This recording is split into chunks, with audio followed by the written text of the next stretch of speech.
fucking idiot. I'm back. No label, the label. Whoa, what's down, mob? It's the biggest mob, Key the Kid, and welcome back to my channel, No Label, the Label. If you like power like I love power, make sure you smash that like button, subscribe, and turn your post notification bell so you won't miss any other videos I have on Power Book 4 Season 2. Episode 9, No More Loose Ends. Yeah, I've been reaching out to stars, yeah, man, trying to get these photos right here. I've been having to get them off other people. You see what I'm saying? And I don't like that. I'm one of the most accurate, best, entertaining, fastest growing power content channels on YouTube. You see what I'm saying? And they don't want to fuck with me the right way. So since they don't want to do that, man, I'm a pirate. I don't respect boundaries. I work for me and no label to label. So you know what we finna do. So in this scene right here, before Diamond comes over, Miguel lets Abuela knows that he's gonna be inviting Diamond Samson over. And she's like, why only Diamond? And he's like, divide and conquer. You know what I'm saying? If we get Diamond on our side, he will leave Tommy alone. He will have no other choice but to come over here. And we gonna kill Tommy too while we at it. See, that's what he was telling his grandma. Maria ended up hearing that information, and she was ready to leave. She was ready to dip out. And he was telling her, no, wait, stay. I'm going to need my diabetes shot in a little minute. And she like, man, I just got a call from work and it's an emergency. I'm finna go. Yeah, she did not want to hear him talk about killing Tommy. So when Diamond comes over there, he's checking on Diamond, asking him how we doing, how you been. We need to catch up. We ain't been talking much. And he's like, that's because we've been making a lot of money moving your product at a better price that you gave. Really just showing his respect to the Jefe as he should. You see what I'm saying? So he asks Diamond, what are your plans? You know, how loyal are you to Tommy? I think it's time for the Insane Princess and CBI to, you know, come together, merge together, take over Chicago. You know, Chicago made us and all that there. So I'm going to need you to pick a side or die in the middle. Yeah, either come over here, join in with me, and leave Tommy alone, bro. That's just the best option for you. He trying to get him to come over and join over there. They trying to divide and conquer. So while they sitting there talking, Abuela is ready to go. She's finna leave, so she's headed outside to go to her car. Nunez, the dude who we seen in Ghost, who was with who we thought was Tommy, who we seen in Ghost with the big old head. The dude who was in the last episode of Power Book 2 Ghost, who's in this season right here. You know what I'm saying? Tommy be telling him you speak English and all that. So in the last episode, Abuela told Miguel that she better watch him. That he's starting to look left out. You need to watch him to make sure he stays loyal to you. Because the fact that you leaving him out will cause him to be disloyal to you. And most definitely did. He is the one that planted the bomb in Miguel's car on behalf of Roberto, the leader of the cartel. See, in the beginning of this episode, Claudia met with Malkovich at the clubs, at Elise's club. That's Claudia's partner who calls her Claudia, Elise, the other Caucasian lady. So they met with Malkovich to have a meeting with the cartel, and they was introduced. Malkovich was introducing Claudia to Roberto, and Claudia was doing the same thing Tommy was doing to Che in front of Jefe, in front of Miguel. She was doing the same thing Tommy was doing, trying to shine, get her foot in the door. And Malkovich wasn't having it. He was telling her, yeah, she made us a lot of money, blase, blase, but look, she's very busy and she has to go. But Roberto was feeling Claudia, you know what I'm saying? And Claudia's like, man, you shouldn't be aroused, you should be impressed. And I've been making a lot of money for you. I doubled Malkovich's product. I doubled this product. You should be excited. So he started trying to flirt with Claudia, and Claudia like, that'll get you nowhere. And he said, I like a challenge and all that old good stuff. So that was like, I'll work with you. You just got to make sure you pay up. You got to pay for the 2 drops in advance. And she was like, oh, that's not a problem, this and that and the third. But Malkovich, he did not like that at all. So he's telling Claudia, you got to come up with this money all on your own for this drop. And Claudia's looking like, what? But yeah, before that, Claudia told him that You know, you trying to move your way into my vagina circle. You know what I'm saying? We got shit going on, all females. You trying to muscle your way into this. So it's only right I muscle my way in. And he like, well, since you want to do that, it's only right you pay for both of these drops in advance. My funds are insufficient. You gotta pay for this. Now, Roberto and Malkovich warned Claudia that do not make no guarantees to me because the consequences can be very dire. But Claudia's like, man, I'm good at this. I got this. I can guarantee you that I will have your money. What I didn't mention is Claudia kept Shanti out of the mix yet again, but took it to her once she needed her help. So in this exact scene, Claudia and Shanti will be talking. She will be telling her that she had a meeting with the cartel, the Marquez cartel, and she's like, who is that? And she said, man, that's the cartel. You see what I'm saying? And they was having a meeting with Malkovich at Elise's club, and the cartel was just sitting there, so I just sat down with them. And she's telling Shanti that I'm going to do this with or without you, you hear me? So either you going to ride with us or you ain't. So she gave her a few ultimatums. You could leave CBI and start selling drugs with me in the cartel, or you could just keep moving pills with me, or you could just simply just leave altogether. Either one is fine with me. And Shanti's like, man, I'm down with this. When's the re-up? And she was like, well, speaking about the re-up, they want the money up front. And Shanti's like, oh, I got this. And Elise is like, I know you ain't got that kind of money. And she like, look here, Becky. You don't know nothing about me, little Becky. I got people, and I got people in high places. My mama gonna have a couple of her friends pop me off that paper, and we gonna get this in motion. So in the beginning of the episode, it picks off where Diamond killed his parole officer. So as Tommy's telling him he's a parole officer, people are going to be looking for him. And Diamond like, well, they ain't going to find the body, so you ain't even got to worry about that. And Tommy was telling him, look, man, we got bigger problems on our hands.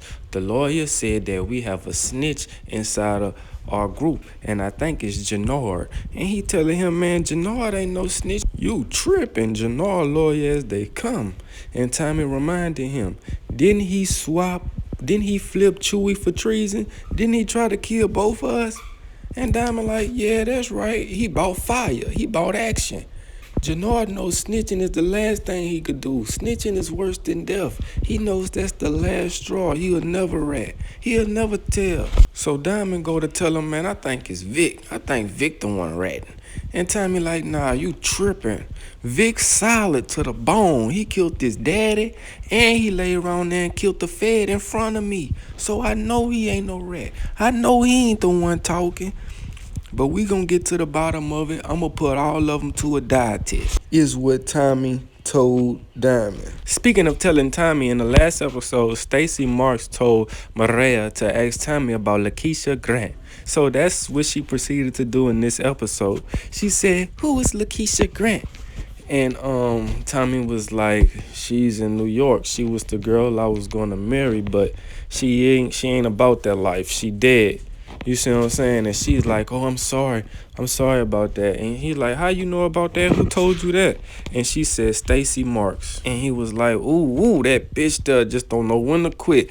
And she was like, yeah, I overheard Miguel talking and stuff. I think I told y'all that she told Tommy that Miguel is planning on killing him. You know what I'm saying? That he's too dangerous. He has to go. And I love to see him try. And she's like, so that's what we're doing now? He's like, I already knew it was going to come to this. I already knew I was going to have to choose between you and Miguel. And she was like, so we're choosing now? Well, if we're choosing, I choose you, Tommy. Miguel doesn't see me for who I am, but you see me for who I am. You care. And Tommy's like, yeah, I do care. I do see you, baby. I do. And he get a phone call or whatever, and she like, take it. It might be important. So after all that stuff, after they find out who the snitch is, Nunez, they find out that Nunez is the snitch. You know what I'm saying? What I mean by the snitch is the one who set the bomb in the car for Abuela to die. The hit was on Miguel originally, but since he had to do business with Diamond, Abuela left, and Nunez was supposed to drive her, but she got in the car and the car exploded. Diamond was trying to get her out and all that old stuff like that, but she ended up dying. So they end up going to mourn the unfortunate passing of Abuela. So Tommy shows up to show his respect and to offer his services, which kind of blew up in his face. Che and Miguel was telling him, look, man, this is a family matter. You do not need to be here and all that other stuff. And he's like, man, look, it was Malkovich. We need to take him out. And he's like, nah, that's a family matter. Miguel will handle it. That's Miguel's kill. And so they end up putting Tommy out. Tommy went to go tell Diamond everything what happened. And Diamond was like, man, they could have blown up in our face. And Tommy's like, but it didn't. You see what I'm saying? We need to use this to our advantage. We know that Miguel is set to take out Malkovich. If we counter his plan and do it ourselves, Che will have no other choice but to level us up. And he like, man, if he finds out, he said he ain't gonna find out. We gonna do it so smooth. We just gonna counter Miguel's plan to make it blow up in his face to look like he can't handle his business. So when we swoop in and handle it, it's a done deal. Speaking of done deal, Vic is done with this deal. He no longer wants to work with law enforcement, but they keep calling him in and keep calling him in. He wants to pull the plug on this operation because what they asking him to do is very risky. They want him to plant a bug in Tommy Egan's loft. They like, man, we need you to put this in a carpet, in a vase, wherever. We trying to get all this information that we can get on Tommy. And Vic's like, man, I wore the wire. I told you that he killed the detective. You should be able to arrest him. And they say, we want to catch him in the act. We want to catch him with the cartel, or we want to catch him with drugs in his hand. Matter of fact, we want to catch him with money, drugs, and with the cartel. You got to make that happen, Vic. And Vic is trying his best to make things happen for them and not get caught by Tommy at the same time. Tommy knows that feds are watching him, so he ended up putting cameras outside his loft and on the rooftop. He also took it upon himself to give the whole clique new burner phones. He said, we're going to be swapping burners out every day. They wasn't feeling that. A couple of the guys was like, man, my girl ain't going to like that I'm giving her a new number every day. She going to think she got demoted to the whole phone. My main line going to think that. I can't let that happen. And they end up telling him, look, the feds on us. They watching us. We got to do this.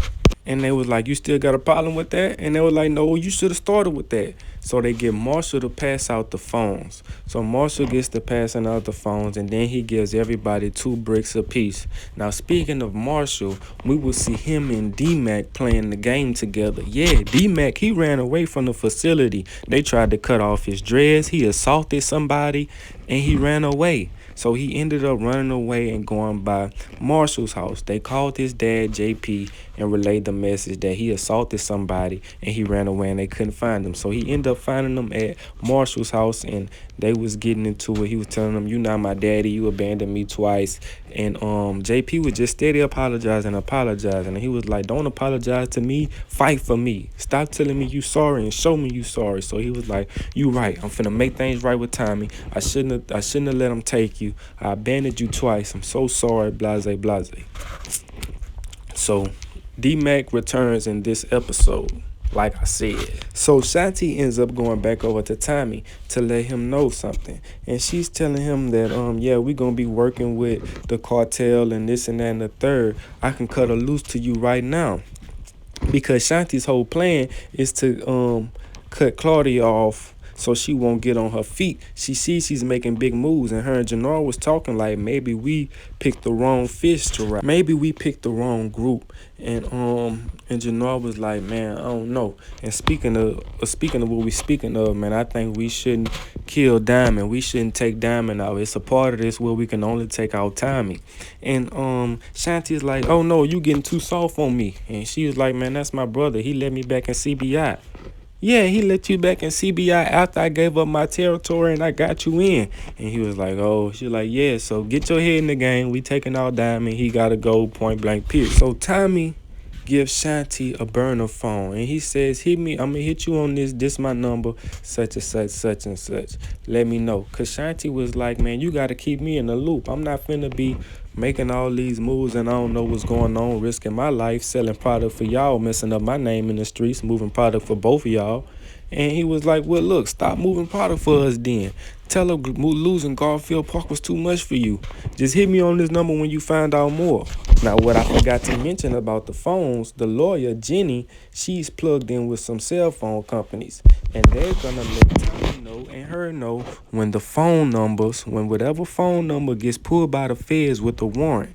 And she comes to Tommy and tell him that Stacy phone is the one that got pulled for a warrant. So he's going to go pay Stacy a visit in the next episode. Speaking of pay a visit, Jannar goes see Diamond, and next thing you know, officers walk in. They saying, yeah, they looking for his parole officer. He went missing. Jannar ends up backing up Diamond's alibi because the officer said that your parole officer left in his notes that he was coming to see you and he never returned. It's been a couple of days. He said, yeah, he came to see me late at night. He heard I was selling drugs. I told him that wasn't true. He checked. He left.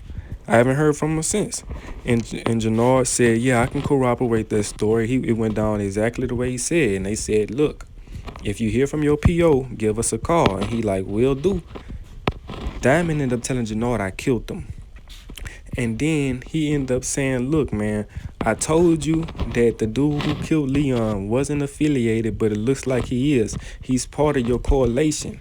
He is the nephew of King Kilo. So if we take out Mad Dog, if we take out him, we got to take out his uncle too. Now, speaking of taking out, they also take out Jamal, the stepdad of Leon, as they should. Him and Diamond getting into it, and he said, you know what? He told me that you told him that he'll never be nothing. And that's because he couldn't see past you. You ain't nothing. He was like, I'm sorry. And Jannar tell him it's too late. And I think Jannar is the one who actually pulls the trigger. Looks like we're out of time for today's video. If you like today's video, please give me a big thumbs up and subscribe. Turn your post notification bell so you won't miss any other videos I have on Power. It's the mob, biggest mob, Key the Kid.